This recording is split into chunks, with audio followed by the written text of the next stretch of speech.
Impact segment tonight. It is perceived in some circles that Donald Trump is not kind to women in general. Whenever he is pressed about the things he says about women, he says he loves women. In fact, to quote him, he cherishes us. Well, if it's all the same to you, Mr. Trump, I'd rather you stop cherishing women and start respecting women. But according to a new Washington Post poll, which asked Republican female voters who they support, Trump comes out on top with 29%. Ben Carson, 24%, Marco Rubio, 9%, Jeb Bush, 8%, Ted Cruz, 7%. A CNN poll breaks out Republican women voters as well. There, Donald Trump gets a whopping 33%.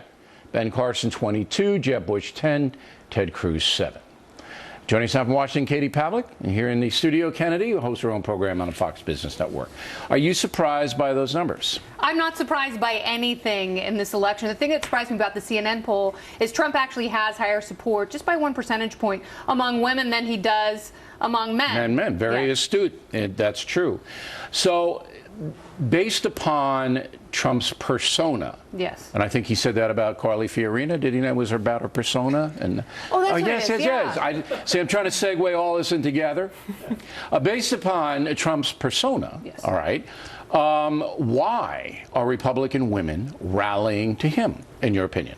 Because this election cycle is non-traditional. All of the rules that have applied to past presidential elections but women in general, don't apply why? here. Why do they like him? They like him for the same reason that men like him. They look to him as someone who they perceive to be a problem solver. Okay, so they don't care about the small ball. Do you see it the same way, Katie? I see it in a similar way. I think that people think that Republican women should be more outraged and offended than they actually are. And I think that this proves that women think of all the same issues that men do and that they aren't limited in their brains to only talking about, quote, women's issues. I mean, Donald Trump is from the outside. It's what Republican women are looking for. And when you look at the numbers, too, Ben Carson is polling a close second and increasing his numbers with women as well. So it's not just about the persona. It's about wanting an outsider to come in and fix the problem. I agree with you that traditional conservative women who have been in this poll, they're the ones that were asked, are less likely to be offended by so-called feminist issues, all right? And that's big. Mm-hmm. However, why do women at this juncture in our history want an outsider? What's wrong with a Marco Rubio or a Jeb Bush or the governors, a bunch of them running? What's wrong with them?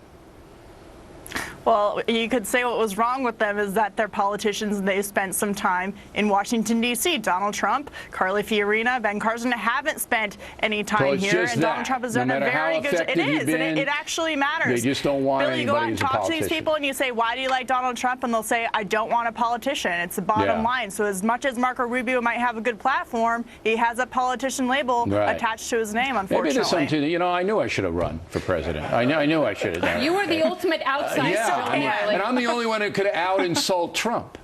Can you imagine that? It'd be like a two-man debate on the stage. No, it'd be like a Don Rickles fest. Boom, bing, bing, bang, boom. So like a non-stop roast. And nobody would get anything out of it. It would be total tripe. But I think there is something to say that. But however, I think the stronger point is that Republican traditional women aren't always looking to be offended. Whereas, and I hate to say this because it's general, liberal women and feminist women particularly, they're looking to be offended every 2 minutes. What offends me is those people, whether they're men or women, don't mind being boxed into certain categories. That's not how I run my life. I don't go to the grocery store and go, oh, milk is on sale for $4.99 a half gallon. I'm going to buy it because I'm a woman. I love mammograms, therefore, yay, Hillary. And you know what? Democratic women don't feel the same way either. Otherwise, they wouldn't be leaving her in droves. Their support has dropped precipitously.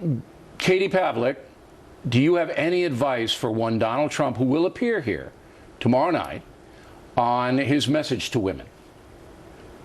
Oh, I thought you were going to ask if he needed to give you advice about running for president, because you can still jump in, Bill. It's not too late for you to jump in. I have a closed contract I can't get out of. Oh, okay.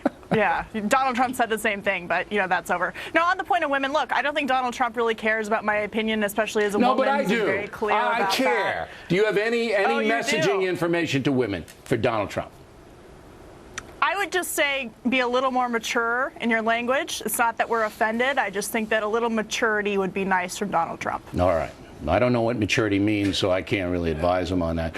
I'm not going to let you go on that because because you're What's you. wrong with the kid here? No, Come on now. I'm just trying to process that milk thing and put you in Whole Foods searching for milk. That's a great image.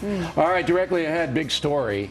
Charges the Obama administration misled Americans about the ISIS threat. Also coming up, Waters confronting Bo Bergdahl's lawyer, and in a separate interview, corralling a reluctant Bernie Sanders. Those reports after these messages.